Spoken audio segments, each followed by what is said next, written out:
y puedan ser declarados inocentes. Ojalá, ojalá, presidente. Entonces, eso tiene que ver con el antejuicio. En el tema de la infracción de la Constitución, he escuchado los largos y extensos argumentos que se han dado y en la subcomisión de acusaciones yo dije que como toda falta, específicamente la que se va a sancionar, la falta tiene que estar establecida, no se puede crear la falta. Y nosotros no podemos ponerle al congresista un catálogo de artículos de la Constitución para justificar la supuesta infracción a la Constitución. De repente, el propio comportamiento que ha tenido el Tribunal Constitucional y la constitucionalidad universal han hecho que generen dudas, pero tampoco de ninguna manera nos puede llevar al otro extremo. Y en eso diré que en el caso peruano, el Tribunal Constitucional ha venido evolucionando en sus decisiones con respecto a la infracción constitucional. Ya que si ustedes se dan cuenta, en el programa de conducta de infracciones constitucionales, la propia Constitución nos ha entregado una figura incompleta. Porque si ustedes leen el artículo 100 de la Constitución dice que este alto funcionario puede ser pasible de suspensión, destitución, inhabilitación por infracción a la Constitución. Entonces, la Constitución nos está diciendo que podemos sancionar por infracción a la Constitución a un alto funcionario con suspensión, destitución e inhabilitación. Pero lo que no nos dice es qué actos que infringen la Constitución están en el catálogo de las infracciones, por eso la figura es incompleta. Me he dado el trabajo, modestamente, presidente, de revisar los antecedentes históricos, y hay una ley, la del 17 de junio de 1847, la ley que sancionaba por infracción a los presidentes, ministros y altos funcionarios, y desde esa época en la que la infracción constitucional se castigaba por delito de función, el proceso histórico ha sido ese, presidente. Internacionalmente, la infracción a la Constitución que surgió en Inglaterra, que la recogieron los americanos y que ahora la han llevado al ámbito de la sanción política y no de delito de función, es una figura que está en desuso porque hoy día los parlamentos modernos, presidenta, los parlamentos modernos le han consagrado hoy día a los parlamentos democráticos solamente la facultad de sancionar políticamente a través de la censura o no otorgando la confianza. ¿Y saben por qué? Por una sencilla razón. Si el Congreso va a ejercitar el poder sancionatorio por infracción a la Constitución, le va a aplicar una sanción de destitución, de inhabilitación o de suspensión, el artículo 139 de la Constitución establece que el monopolio de investigar, procesar y sancionar. Minuto adicional para que culmine con.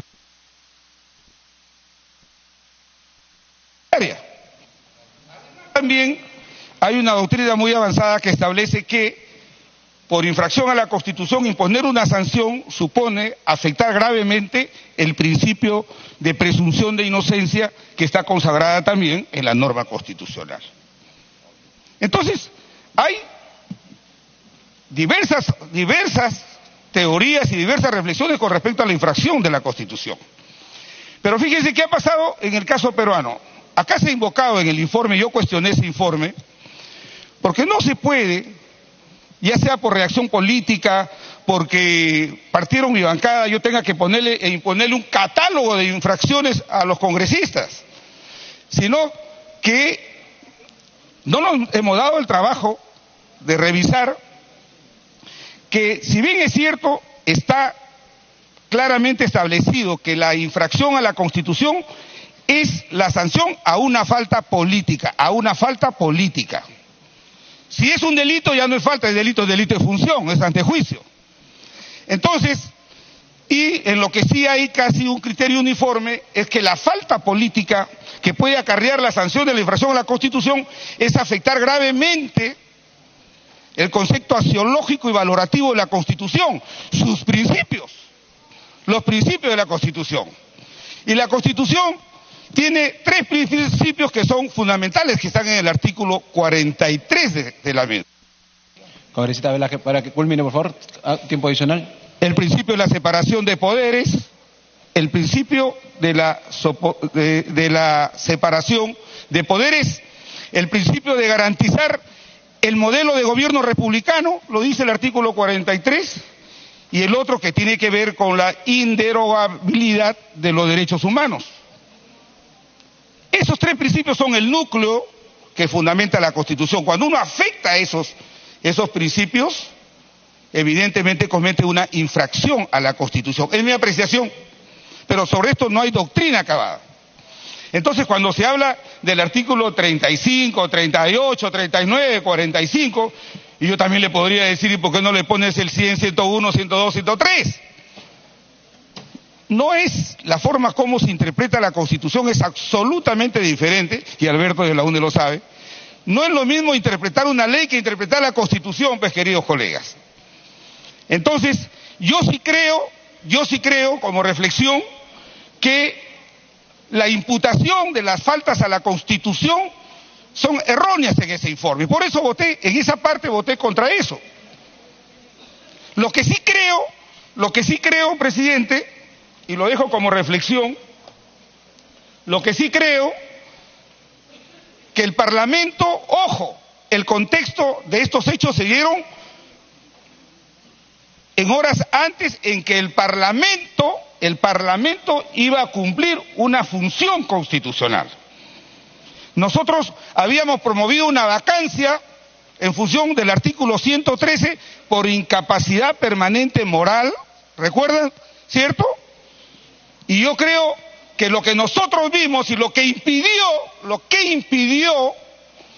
que ese proceso constitucional terminara, lo que impidió fue lo que nosotros vimos días antes, horas antes, y que nos llevó a la vacancia. Entonces, ¿qué dice la Constitución? ¿Qué dice la Constitución, presidente? El artículo 102 son atribuciones del Congreso, y esto lo ha dicho ayer, no es algo inédito, sino lo ha dicho ayer el maestro Enrique Bernales en una de sus cátedras extraordinarias que nos dio en la Comisión de Constitución. ¿Cuáles son las atribuciones del Congreso? Inciso 2, velar por el respeto de la Constitución y de las leyes, y disponer lo conveniente para hacer efectiva la responsabilidad de los infractores. Esa conducta que vimos, que impidió que esta responsabilidad que tenía el Congreso de procesar una vacancia en el marco de la Constitución, se vio perturbada, se vio desviada por lo que nosotros vimos. Entonces, presidente, como repito, en el tema de la infracción, el año 2003 hubo una sentencia del tribunal que establecía que sí se puede sancionar por infracción por falta política, siempre y cuando que esta falta política afecte gravemente los altos valores que permiten el desarrollo y el desenvolvimiento de la actividad del Estado, decías. Luego el año 2006, presidente, el año 2006, el tribunal hace una nueva interpretación y ya no lo deja abierta la figura de la... Ya no... ¿De otra vez? Sí, ya va a culminar su tiempo, por favor. Permítame, presidente, un par de minutos hacer una reflexión. Culmine. Los congresos democráticos no son numéricos, sino valorativos. Hoy ahorita que 20 minutos, no importa. Pero bueno, quiero terminar la reflexión diciendo, presidente, que el proceso de calificar la infracción constitucional para que sea sancionable ha evolucionado. El 2003 era abierta, sí se podía sancionar. La propia sentencia del 2003, la 006-2003, que forma parte de los fundamentos del informe, establece que el Parlamento sí puede acusar, procesar y sancionar, dice, cuando se afectan los valores fundamentales de la Constitución. Luego, el año 2006, otra sentencia del 2006 del Tribunal Constitucional estableció, ya no abiertamente que se podía sancionar, sino dice que el Parlamento tenía que adecuar los hechos, adecuarlos directamente a la norma que se está infraccionando para que se pueda sancionar. Ahí había ya una especie de ir camino hacia una tipicidad. ¿Y qué pasa el 2012? El 2012 con esta sentencia, esta famosa sentencia Tineo Cabrera, que recoge lo que mandó la Corte Interamericana de Derechos Humanos en el caso Varus Ipcher, Estado peruano. Ahí por primera vez se consagra en el país de que los procesos parlamentarios deberían estar premunidos del derecho al debido proceso, y fundamentalmente ahí hablan por primera vez que las infracciones constitucionales tienen que estar taxativamente establecidas en un catálogo. El 2012. Culmine, continúe. Voy a tomar los 20 minutos el colega Jorge El Castillo de mi bancada. No lo digo yo, esto lo dice el doctor Marcial Rubio, lo dijo el maestro Bernaldez que estuvo ayer acá, el doctor Marcial Quispe Correa, extinto constitucionalista, y el joven constitucionalista, creo, Abraham García Calderón.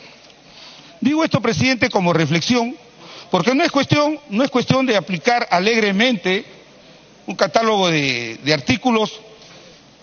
La infracción constitucional sí está universalmente reconocida como una afectación grave a los principios y valores que afectan la Constitución. Sí, es fallecido el doctor Alfredo Quispe Correa, pero su contribución todavía sigue vigente. Entonces, de eso, presidente, yo quiero llamar la atención con respecto a la infracción. No creo que esos sean los artículos, como bien lo ha explicado Jorge El Castillo, sino que tiene que ver para mí con las atribuciones que el Parlamento tiene. Creo yo que las atribuciones del Parlamento se vieron perturbadas por todo lo que el país vimos.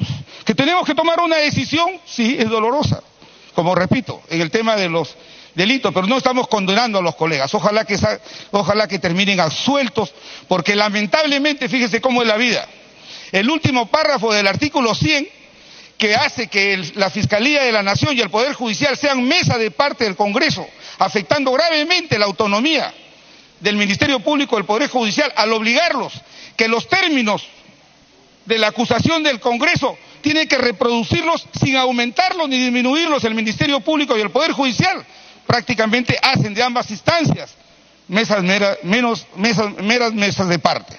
Pero aún así tenemos que actuar en el marco de lo que establece la Constitución. Y, presidente, para terminar, quiero decir algo. Me enteré hace algunas horas que han mandado a pedir el video de la votación, quiénes votan. Y permítame, por favor, un minuto para explicarlo, presidente, porque se ha aludido a quien le habla. Este es un tema que ya está zanjado. Este es un tema, presidente, que ya está zanjado. Cuando Velázquez estuvo, los que no votaron en la permanente pueden votar en el pleno. No, señor, ya está zanjado ya. La sentencia Tineo Cabrera del 2012, la sentencia Tineo Cabrera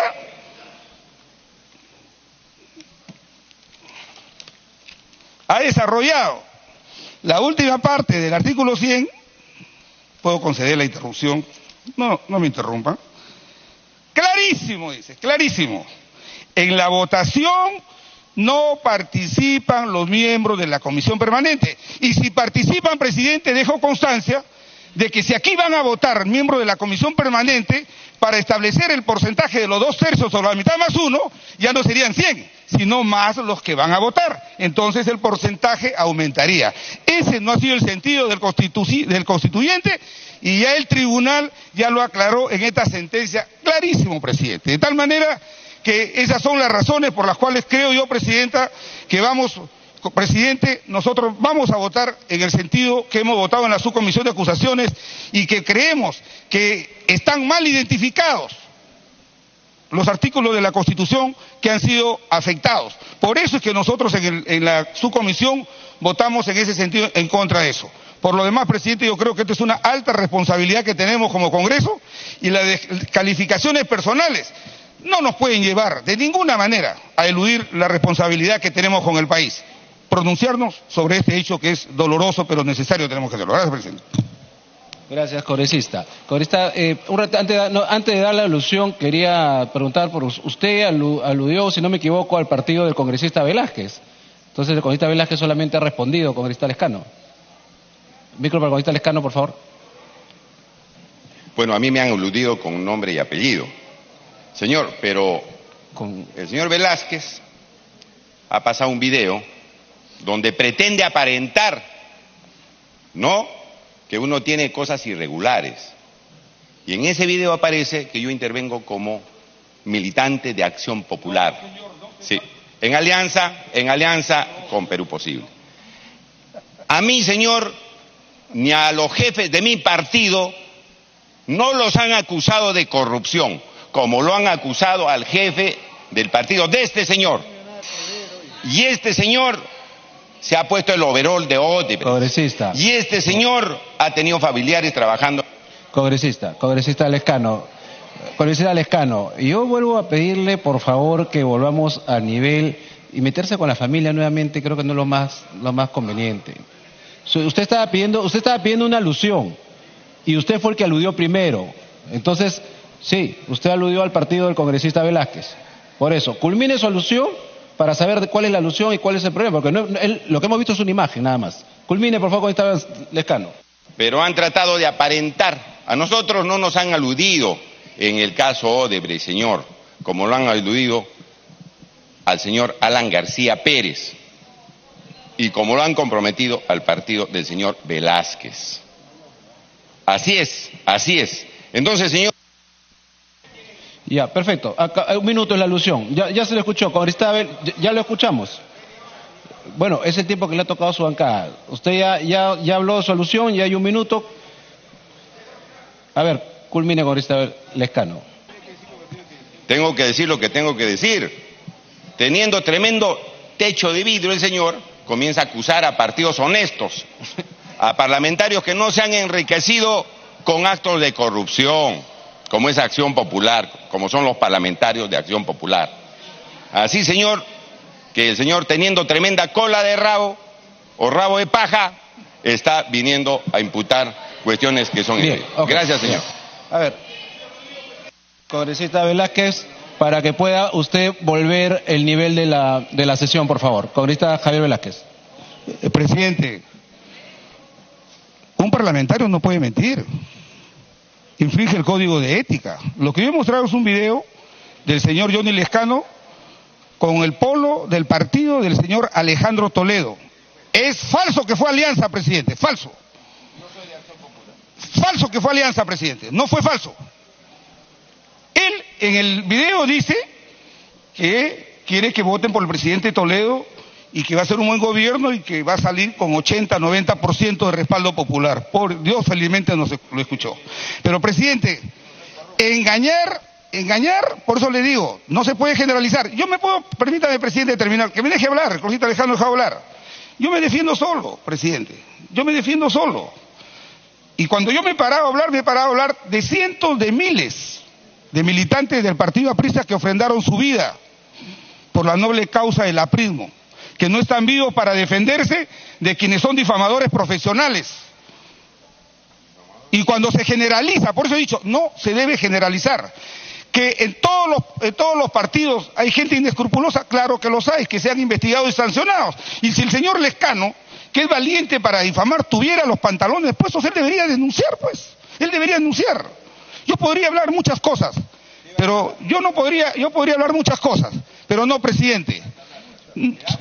Pero ¿sabe qué, presidente? Le digo, acabemos con esos actos de cobardía, de hablar atacando a la familia, atacando a terceros. El techo de vidrio está al lado de a mi derecha. Pero yo lo que he mostrado es veraz, y lo diremos por plazas, que eso no fue un acuerdo político. Yo no puedo pensar que porque el señor Lescano formó parte del partido Perú Posible del señor Toledo, él haya conocido de los 20 millones de dólares. Okay. No fue alianza, eso es mentira. Y eso lo puede ver la Comisión de Ética. Gracias, presidente.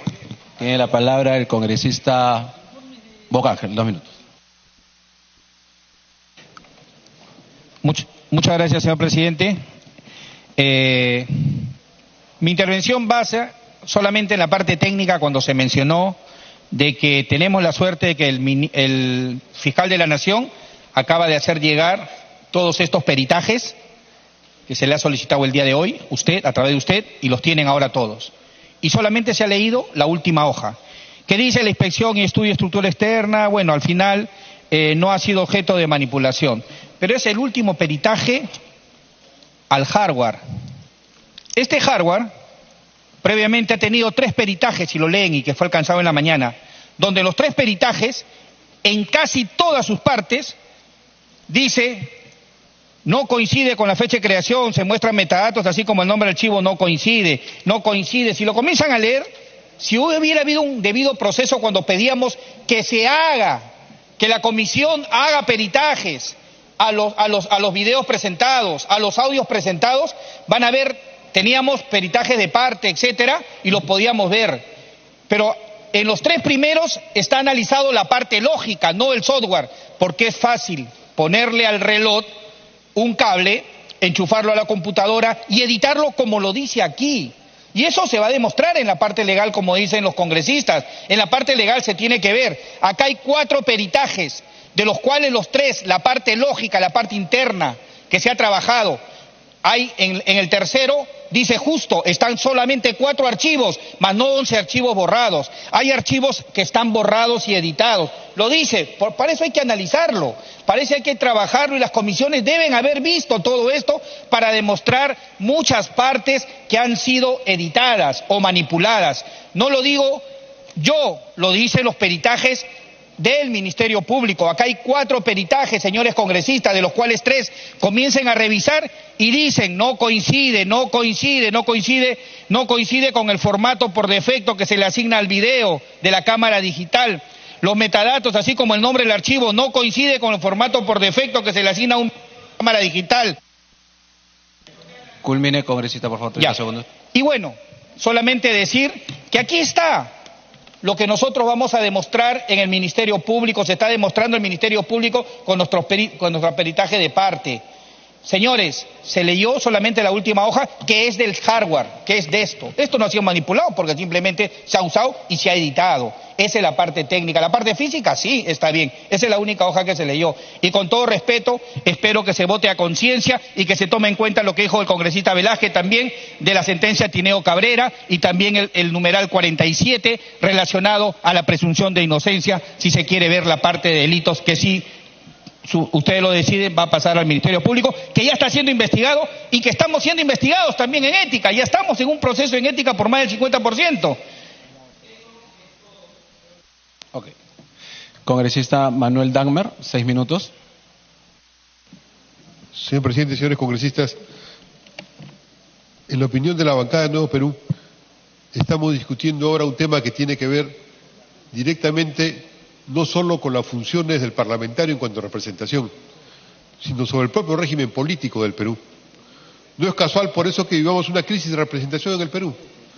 Las movilizaciones que existen, esta desazón que hay, porque la representación, que es una variable no solamente del aparato del Estado, es una relación social que se convierte en un bien público. José Faustino Sánchez Carrión, nuestro constitucionalista fundador de la Constitución peruana, señalaba la importancia de ese carácter de bien público en la función que se hace por parte del que representa. Los congresistas no solamente somos personas que venimos a escuchar, a hablar o a proponer, ejercemos una representación que es un bien público a cumplir, y cuando no se cumple bien, cuando se cometen acciones inconducentes en ese bien público, cuando se cometen acciones contrarias al interés público, es que se está cayendo en situaciones como las que vivimos ahora. Ese es el fondo del problema que tenemos. Y es tan grave que la crisis de representación atraviesa al Parlamento, al conjunto del Parlamento. El país no cree en el Parlamento. El país no cree en sus representantes. El país cree que los representantes del Parlamento están llenos de mafiosos, ladrones, negociadores, gente que busca ganar sus prebendas y que hace la representación en función de su interés particular, personal, de enriquecimiento o de cualquier beneficio, cuando la representación es para cumplir una función pública. Ese deterioro de la función pública es la esencia de la crisis actual que estamos atravesando en este caso. Ciertamente que no es solamente empezado ahora, tiene larga historia. La última historia hacia atrás es cuando un señor presidente inventó la muralla china para decir que él no tenía nada que ver y que su socio hacía una cosa y él no sabía lo que pasaba. Y quería así evitar y evadir su responsabilidad en un acto delictivo. Nosotros nos retiramos porque decíamos, ese acto delictivo no se va a solucionar porque un grupo del Congreso tome el Poder Judicial, el Poder Ejecutivo y tome el Tribunal Constitucional y empieza a gobernar. No. Y por eso es que vamos a las calles y las calles y el conjunto del país y también el Congreso volvió a discutir con fuerza el tema de esa muralla china y dijo, eso no es una muralla china, es una estafa colectiva, es un asalto al país y por lo tanto se habló y se avanzó respecto a la vacancia. Y se maduró la vacancia hasta el extremo que ya estaba prácticamente la moción caminando y tuvo que renunciar el presidente antes que le cayera la vacancia. Pero no se solucionó el tema de la representación. Y por eso para nosotros lo que ahora está en discusión respecto a los congresistas que están siendo objeto de este proceso es justamente haber pisoteado un bien público, el bien público que ellos tenían que ejercer, haber entregado ese bien público en condiciones contrarias al interés nacional y contrarias también a la propia ética política. De eso no se habla mucho, pero ya lo dijo la congresista Marisa Glave y otros congresistas lo han insinuado.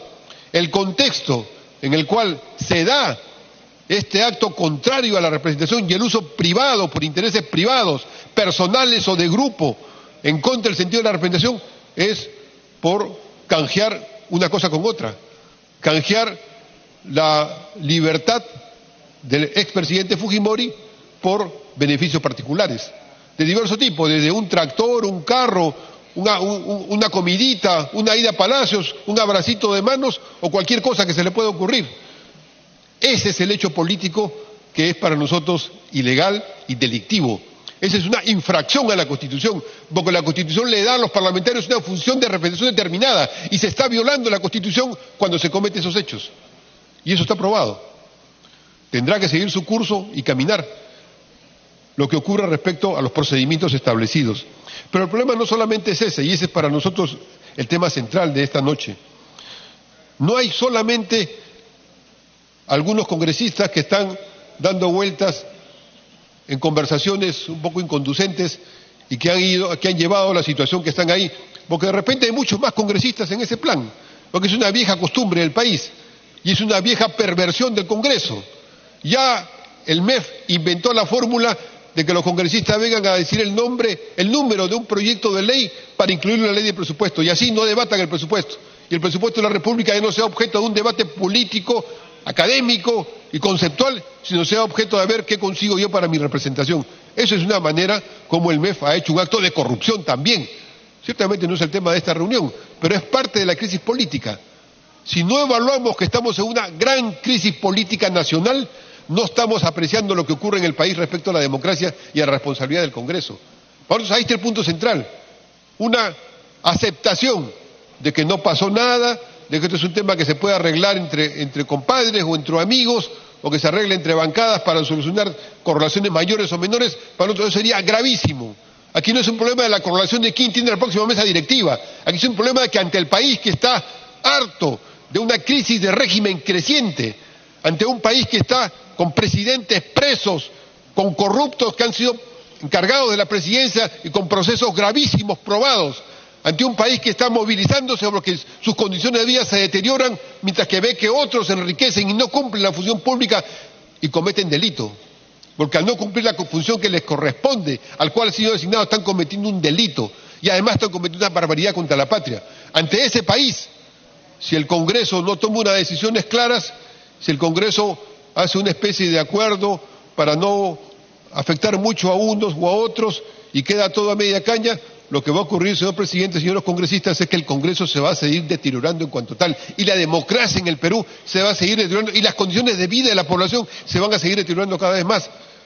Y por lo tanto no es solamente una discusión sobre algunos congresistas que están en este proceso, es una discusión del fondo de lo que estamos enfrentando. Estamos enfrentando la necesidad que el Congreso recupere para el país y para el Congreso mismo la función de representación como un bien público y exija que el Poder Ejecutivo lo haga y que el conjunto de poderes lo realice. Eso es lo que está pidiendo el Perú.